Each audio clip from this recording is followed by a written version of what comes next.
generation that's at its peak. Magnus Carlsen with the white pieces needs only a draw to wrap up this match. Fabi, probably right now just thinking about how can he even get a game going.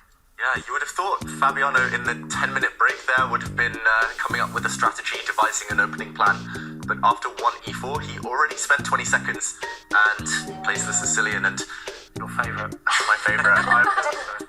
Didn't Magnus use this weapon? Yes, in the World Cup. In the World Cup to secure a draw? Yeah, he did.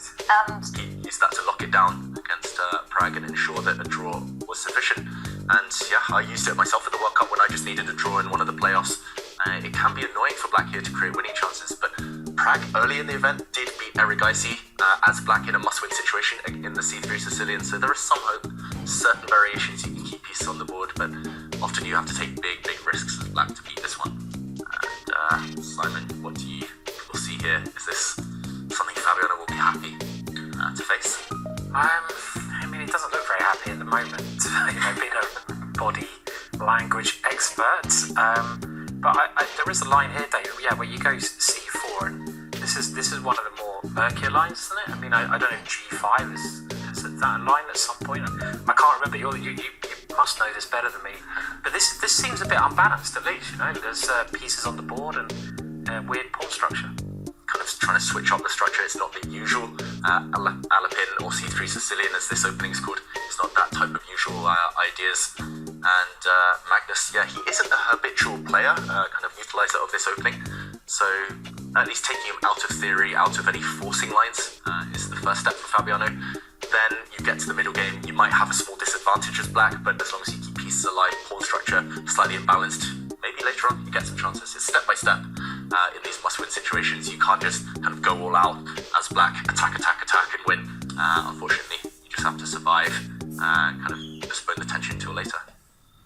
And while Magnus has had 2 decisive games, the other matchup we've had 2 very peaceful draws between Wesley So and Ali Reza.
life.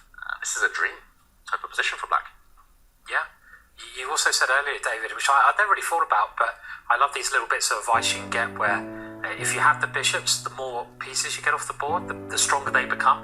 And this must be a case where there's not many pieces left. There's just the bishops and one rook each. So they're controlling a lot of squares here.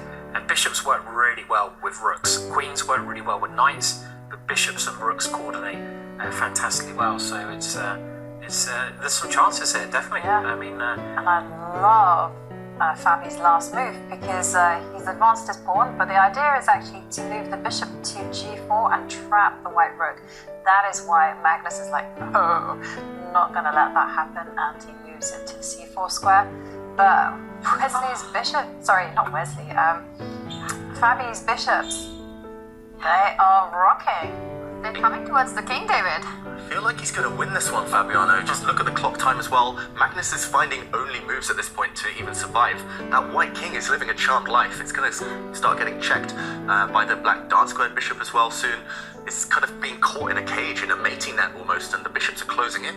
this is a great game, and if he wins this, he's got white in the next game as well. So that's a mistake, Simon. King f3. Is there some bishop e4 check? Bishop e4, I like. Yeah, I mean that's a very nice, really nice move.